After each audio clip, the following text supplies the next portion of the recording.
Well, morning, gentlemen. Morning. We've got a different format today. We've got the world famous working football club double act, Dowse and Dyer. That's it. For your delectation. Tom and Jerry's here. Now, I'm going to start with you, Ian, if that's okay. Before we go. Sorry, David. Don't worry. No, saving the best till No, last, go on. You crack on. Before we talk about what's happened in training so far, there's a couple of tournaments that the academy teams that one they've been involved in and one they're going to be involved in, and I wondered if you could just give us half a minute to explain about those. Yeah, so obviously important for us that the teams, the academy teams, the youth teams, obviously are doing well, and there's a progression. Obviously, the last couple of years with lads coming through to the first team, so it's an important thing for us that we pay attention to what's going on that side of it. I believe the academy, Scott and Ryan and the guys took a team up to St George's Park this week for a tournament, which is obviously a great experience for them. Unfortunately, they lost on penalties in the quarter-final yesterday, but they were up there for the week. I think they played 6 or 7 games, had a good record. Qualified for the quarter-final. Yeah, absolutely, and I think they took a fairly young squad of first-year boys mainly, so it would have been a good experience for them staying away and all bonding together as well. So that would have been great. And then upcoming is a first really, I think, for the football club. Good friend of mine, a guy called Des Vertans from Elite Football, actually runs academy programs which go to this annual tournament, which is the biggest youth tournament in the world, called the Gothia Cup in Sweden. So I was chatting to him a few months ago about the opportunity to get a Woking team there, and I think it'd be the first time that we ever had. To obviously get that bit of exposure on the international stage, and obviously for the kids a great experience as well. So luckily they were able to organise it, and I think Chris Sexton's organised that with Des, and they've got a team of under 15s going out. I think they go on the 14th of July to take part in that, in the Gothia Cup, which is a fantastic tournament. I think there's 2,000 teams in it, teams from America, Brazil, Spain, Germany. So again, fantastic experience and exposure for the football club, and obviously taking Woking FC global. So we wish them all the best, obviously, and we'll be keeping up to date with how they go. Absolutely. Let's turn our attention to the training that you've done so far. We spoke last week, yes, it was last week, I think, about the sessions you were planning, but in very broad terms, since we spoke last, you've had 3 more sessions, and you've got another one tomorrow. So perhaps you could give us a bit more detail about what you've actually been doing. Yeah, I think first and foremost, so far so good. I think the level's been very good. Been really pleased so far with how the players have worked. They came back in really good shape. I think that's one thing that impressed us the first session back, the condition that the majority were in, which was a good start. And it's been good. It's been competitive, been intense in terms of the training, been a high tempo, been a real kind of winning mentality along the group. The new boys have integrated really well with obviously the lads that have returned from last season. So all in all, really pleased. No injuries, touch wood, which is part of it. And the first 2 weeks have gone really well. Into the next phase of it, obviously we've got an in-house game tomorrow, 11-a-side game, and then first official friendly on Tuesday. So we're through that kind of first phase of training where we need to build the foundation for their conditioning and everything else. There's been a lot of work with the football. Majority of it's been football related stuff, and start to implement our ideas with them, which they've taken on board well. So I think really pleased to this point, and I think that's highlighted last night with the players. It's now about performing in games. That's where we're going to be judged this year. So the fitness side of it, we're pleased with, but it's about kind of from tomorrow and Tuesday onwards, performing in games and looking at that side of it as well. It's been proper, isn't it? In each other, and everybody's got a point to prove, including us. So it's been proper training sessions, which I've loved. The best we've had in pre-season, really. The best group of players we've had, and the most competitive edge we've had. So it's been fantastic, like Ian said. Well, as you know, I was there last Saturday, so I witnessed the amount of physical effort that was being put in, and the determination, and even probably say the edge in 1 or 2 cases as well. So that was all happening for sure. When you've got a fairly disparate group of players, which are composed of last season's players, new guys, trialists, how do you actually devise a training programme? How do you decide what you're going to work on? Because you don't know what they're all good or not so good at. I think the first couple of weeks is mainly conditioning work, really. It's we've started probably this week to start having a look at a couple of little tactical scenarios in terms of probably how we're going to play. I think in terms of what we do off the ball. That's kind of come from session 1 in terms of the way we want them to work hard and press high and win the ball back. But yeah, I think it's not individually tailored as such. The first 2 weeks is a case of getting the overall kind of group level in the right place in terms of the running exercise we've done, the testing we've done, and then the football side of it as well. And it's been a bit of a mixture, good variety in terms of what we've done with them, but it's been a case of just building a foundation really. And I think from this point onwards it's going to be more tailored towards, right, what's a team going to start to look like for the season when the games come in. And we've already spoke last night about 1 or 2 things we need to improve in terms of the coaching with them as well. So you use them bands, don't you use them bands? They're fantastic, these bands have got, these bands, but this good dance, the way I put them on the feet and do it to say, I think they're lovely, they're fantastic. So I enjoy that side of it, watching it there. And obviously we're splitting the groups and do whatever we've got to do, but them bands are very impressive, really good. I'm going to get one of them. Sorry. Perhaps I should get one as well. No, Jerry, you need more than that, son. The bands can't help you now. Put one on your head. Yeah. So where are your training sessions going to go from here? It's mainly been conditioning. Will that taper down now? Not taper down. It will probably you'd probably imagine the next 2 weeks will be the hardest in terms of physically for the players. So like I said, the first 2 weeks is no good absolutely flogging them, and then the rest of the pre-season they kind of go down in terms of that. So we've had to kind of build the levels. Like I said, most of them have been good, so we've got through that quite quickly. But I think the way it's set up, we've had 7 sessions, including tomorrow's session before our first pre-season game. So we've got a lot of work in up front, and now I think the next couple of weeks it's more games and training. So there's probably 1 training session each week for the next 2 weeks in amongst kind of a Saturday and a Tuesday game. So it's more then going to go the football side of it, the match fitness, the match sharpness, shortening up in terms of the distances they cover. There'll be no kind of long distance running from now on. It'll be all football specific work going forward, and then that's the way it'll go right up until we start. And like I said, we start to work now more kind of 11-a-side shape of the team and everything like that. That's important as well. We said last night, didn't we? We're doing the sessions and all that, and we're saying it's been fantastic, like Ian says, it's been absolutely brilliant. But we've got to play. So when we have 11 against 11, we'll get a massive idea. That'll be our best test. It's been great sessions, competitiveness, as you said, but we're not going to know about a player unless we're going 11 against 11. And that's the biggest test, because that's what you'll be judged on. So we loved it, everybody being together, the banter's being great, the competing's being great.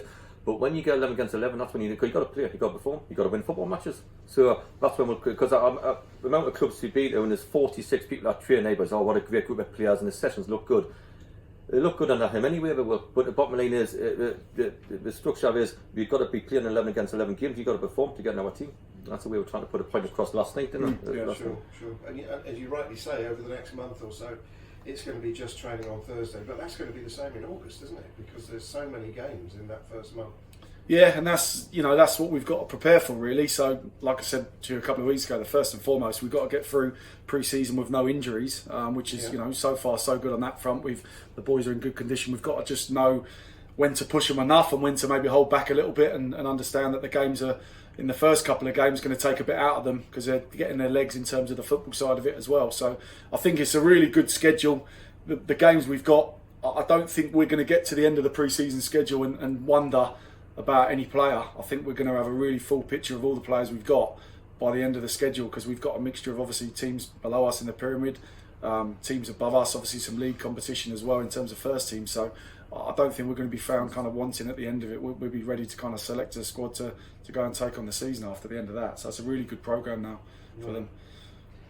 So turning to you then, Dowse, what can we expect on Tuesday in terms of personnel? We'll take 22 players and have a go. We've got to win the game. Nothing changes from last season. If you're going to take 22 players, will that literally be a different team in each half? I tell you what, you're learning new doing, aren't you? No, obviously, it will be. They probably will have a look at tomorrow. Musa Tahara's coming over tomorrow to sign. Olu wants to sign as well. So we'll certainly have enough. We've got 23 players on the board there. We'll narrow that down to obviously 22. We'll probably take the same 22, maybe the 18 into the Oxford game when it's game on, and stuff like that. So that's how we'll do it. And we'll see what the lads offer. There's a lot of people who want to put the foot in the door. There's some of the lads who've signed, as I said, about on contract. There's quite a lot of players have signed on non-contract because they've got to prove themselves, and stuff. So, but I look forward to the games. I look forward to these games coming. I'm looking forward to tomorrow morning to see what the lads are about. Like I say, we'll start working on shape. We'll narrow it down a little bit tomorrow. We'll certainly narrow it down after Tuesday when the learn system will let it kick in as well, and that's where we are. Right.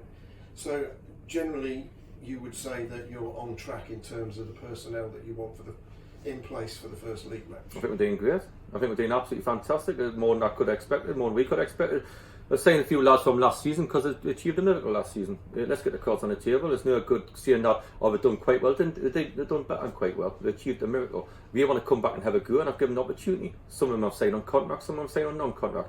We've added to it what we can add to it. Let's get the cards on the table again. That we're, I'm not going to go in here and plead poverty about budget, but it's going to be a worse in the league. Let's get the cards on the table. It is. So if it's a worse in the league, you've got to do some things about it. So that's the last time I mentioned budgets because that's what we've got to work with. There'll be expectations because of what happened 20 years ago and things like that. I've got the expectations what are going to happen.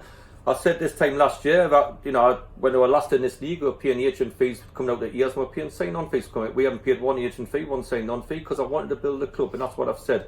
So we'll keep building the club. We'll keep going out in the community. We'll keep bringing the people in who have a belief in the club. The players on that board who want to play for the football club. We'll get a structure which will work for us again to compete in this league. And here, if it doesn't work out, I'll be gone. So it's not a problem at all. So I just get a little bit agitated at times that, I thought what the lads done last season was phenomenal. I believe that most of them should have a chance to have a right go at this league. I do believe we're going to add 1 or 2, 3 or 4 things. We can't go for the big hitters, but we don't want to because the lads have been so good. They've trained absolutely brilliant. They've got a will to win all around the pitch from Gavin losing weight to Musa Harvard coming back from France. With Josh Casey, you're not getting any better on him. Jack Cook, I believe, will be fantastic. We've got 2 goalkeepers really want to have a go. Cook is going to make a difference. We'll see the best of Kane Ferdinand, who was an international before he got his injury last year. And things like that. We've got Hodgie back in it. Max Krasno scored 15 goals last season. Yep. Okay, Heidi 15 goals in one of the games last season, and we've got Torpy up there as well. So I think we're in a very good place, to be honest. And really looking forward to it. Really exciting for the season. I just wish people wouldn't start knocking on my door and saying, "Oh, we're saying him." Shut up. We've got what we've got, and we're going to be absolutely massively competitive. And I think the lads have been looking great in training. A great set of lads too. We've got a bond between them, and that's what we'll get with the next line. Okay, and that's what I honestly believe. So they're flying. They're absolutely flying. And a group of lads that have a genuine bond between them is worth far more than a very expensive star player. Listen, the lads are saying on there because we wanted to sign them. Let's get the cards on the table. I've got a lot of belief in them. The back four just talked about, I've got a lot of belief in them. The 2 goalkeepers, who's going to be number 1, David? I haven't got a clue. We haven't got a clue at the minute. The competitiveness with Kane Ferdinand in there, how he looks in training, Olu, how he looks in training, Puka, fantastic and all that, But we've had players sitting there all summer who give us this, if I've got to pay him, I've got to pay the agent as well. All summer who walk out the door and say, I'll bring you back. We even had a lad, didn't we, the other day, who was going to be a major signing, who rang up 55 minutes before he's meant to sign. Not to sign, let him go and sign for somebody else. Only one players want to be in a football club. But I did say from day one that I want a competitive team. I did say that I'll be going out there, and what we've done Goldsworthy Park competitions, the kids. We've done, what's the one down the road, Daniel? Mayford. We've done that for 2 days with Martin Taylor come the other day. We did.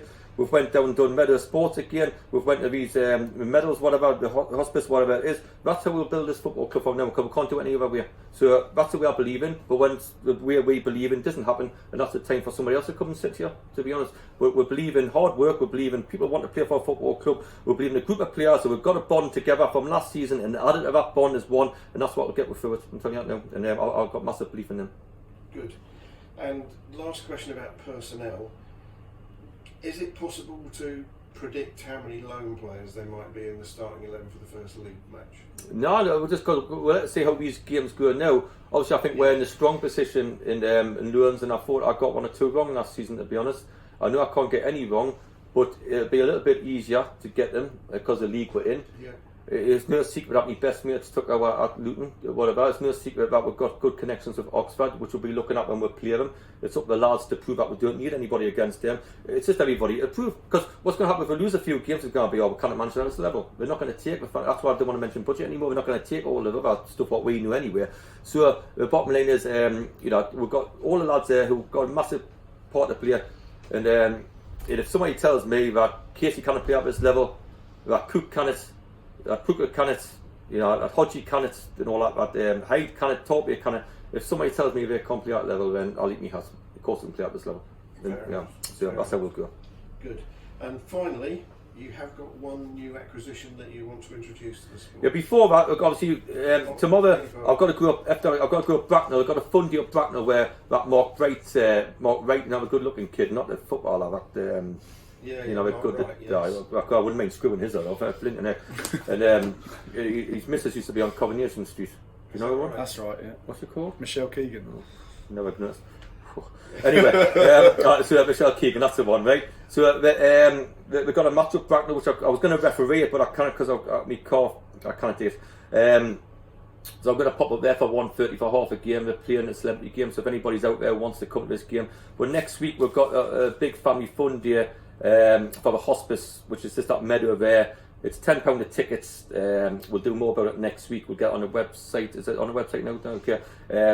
It's 11 o'clock or 4 o'clock. We'll be doing things football wise. We will with players and stuff like that as well. There'll be live music on and all that. And it's £10, but you can go on anything you like when you get there. You know, it's a big fun day. All for the hospice, all for a great cause. We want to back it. So if you're out there next week, 11 o'clock, be at Meadow Sports. We'll have a fantastic day out. And on that same subject, the hospice, your promotion medal is the auction hasn't finished yet. I believe it's the Oxford game because I think we've got to go in the lounge before the Oxford game. So listen, the final bids. I think it's £1,000 at the minute. Is it? I don't know. Is it? Somebody said 1,000 or Wales. Yeah, that's what it was. Yeah. Which is fantastic and the great work we do. It's great, you know, and stuff. So we'll keep on going there. And we'll keep on, we're fantastic what to do. So really good. But we'll keep on backing them corners. We'll keep on smiling. We'll keep on working as hard as we possibly can. But we've got to raise money for the budget. So there is a signing we've just made. Can you just come out, please? A new signing, which is very important to us. And I'll get the budget one in a minute. So this is the biggest signing we've made since I've been at the club, to be honest. I think it is the biggest. It is the biggest. Here we are, Super Mark. You got to sit sit sideways, Mark. Turn around, look at that. It's off. Okay, against Oxford, that'll be sold downstairs. Okay, 45 pence a hair. Okay, we want to raise 100 grand for the budget. That's what I do. Because it's down to there. But fair play to Mark, and he's had it shaved off and all that. And like he said he would do, and you should have done it. Yeah, I know. You think you do? Yeah, come on now. Yeah, Are you enjoying it? I've got used to it now. You got used to it? Yeah. Are you enjoying doing it? Yeah. Who cut it for you? Chap in Woking, Michael. Was that right? Yeah, Luigi's. I bet it took him 4 days, didn't it? Nearly that. But that's what we like to see in this football club. People doing things for the man who's word, and the lads were right behind it and thought it was fantastic. And would he get it done with your missus is pleased, isn't she? Yeah. He's talking to me now. Just taught you now. So it wasn't all good, then. So Malcolm's a top man. He looks after all the lads and looks after everybody, really, Malcolm. So we love Malcolm, and he has had the guts to do it. Cut his hair, so fair play to you, Malcolm. Well done. And we will be selling the mullet in a club shop against Oxford. So make sure you're going to buy that. Okay, so well done, Malcolm. Good lad. Okay, so we'll crack on from there.